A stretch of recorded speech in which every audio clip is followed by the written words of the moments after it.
Hello and welcome to the Lemon Stags Homestead. I hope this finds you well. Today I wanted to show you how to make some sauce out of paste tomatoes, also called Roma tomatoes. Now there are plenty of different varieties. These are all considered Italian varieties of tomatoes. These are some San Marzanos as well as some Italian Romas. What I wanted to show you is in my garden, these are going crazy right now. And because they are determinate, they tend to all ripen at the same time. So what I've been doing is I've been taking all of my tomatoes and making sauce out of them. It's super easy, anybody can do it, you can do it at home. Now what you want to do is you need your tomatoes, these have all been washed off, and what you'll want to do is take the tops of them and take the stem or any piece like that off. It just saves one step so you don't have to do it later after the tomatoes have been hot. You have a pot of boiling water and then I have an ice bath right here.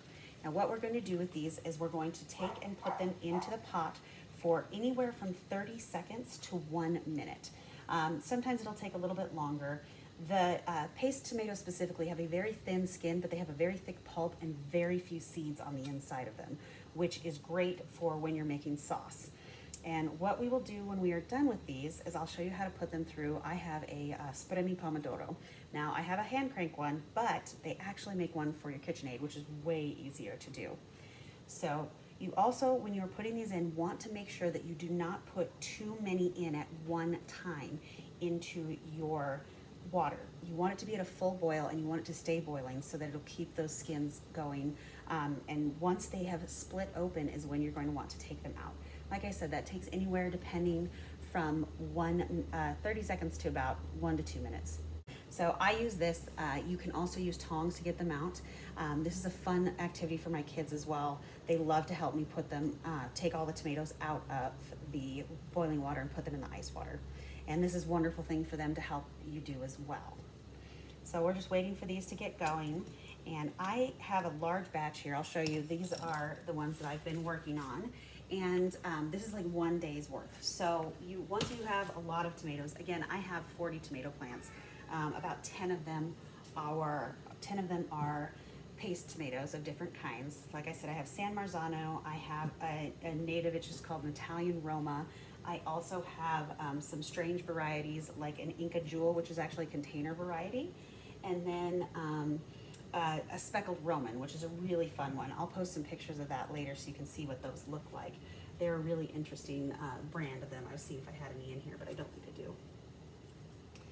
All right, one of the reasons that you also want to make sure to boil your tomatoes is this is a great way to make sure that there aren't any bugs in them and also to get rid of any diseases that you might be worried are sitting on top of them. I do rinse them off in this colander, but because I'm putting them into the boiling water, I don't have to rinse them as well as I normally would. So we have some that are starting to be ready. So I'm gonna pull these out. Oops. And I will show you with this big one. It's really easy to see. So this has a split here, and you can see this. It's split right down here, and what that does is that means that that one has been cooked long enough. Now you can either do this where you just put them straight into the tomato squeezer and then put them in containers. I use to-go containers, which are great. Chinese to-go containers like you get your soup in, they work wonderfully for this. So, or you can put them straight into making sauce. All right, guys, we have put all of our tomatoes through the hot water and the cold water bath. So now we are ready to start doing our tomato squeezing. So like I said, this contraption in Italian is called a spremi pomodoro, which literally means a tomato squeezer. So this is a wonderful gadget you can get for your KitchenAid. It's about $100, but once you already have the KitchenAid, these are wonderful to use. So what I'm going to do is I'm going to turn this on to 2, and it will start this spinning in here so you can see that.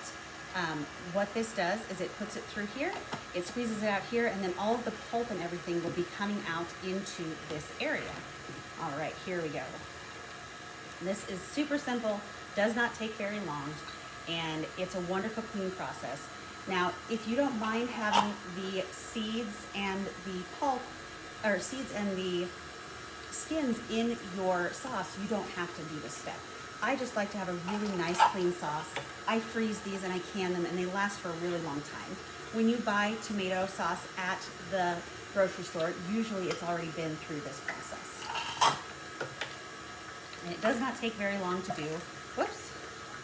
Make sure you don't get any of that in there. You want to go straight into the refuse one. And what I will do is once I've gotten this full, I will actually send this through one more time, and that will get all of the pulp out. Just a little bit more over this way. There we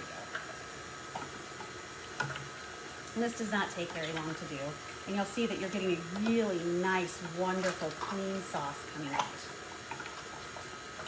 Now, what you can do with this when you're done is you can, in a saucepan, combine a head of garlic, 1 large onion, saute those down, and then throw this in there with some Italian seasoning. And my personal recommendation is they have wonderful Italian seasoning from the Old Town Spice Shop here in Fort Collins. Sean Gabby and his family do a wonderful job doing that, so I cannot recommend them enough if you're local. And if you're not, they will ship to you. I have a friend in Italy who actually had spices shipped all the way to her from the Old Town Spice Shop here in Fort Collins.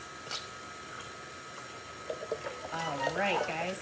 Now that we've got a lot of that done, I'm going to show you. You just take these pieces, and I'm going to put these through here one more time. This is set on a 2 right now. I'm actually going to turn it up to a 4 because that will allow this to get all of the smaller, more solid pieces through. And then once you send this through one more time, you can just throw these pieces away. Let's just make sure that you're getting all of the really wonderful pieces out. And so you hear that, you want to turn it up to a 4 if you hear it start doing that. And it'll keep all of this coming out. And if you look here, you have a really nice thicker, that's the sauce coming out from this second processing. I like to process, even if I'm doing my hand crank, I do everything twice just to make sure that you're getting everything out of it that you need to. All right, guys, that's how you make your own homemade sauce. We'll see you soon. Bye.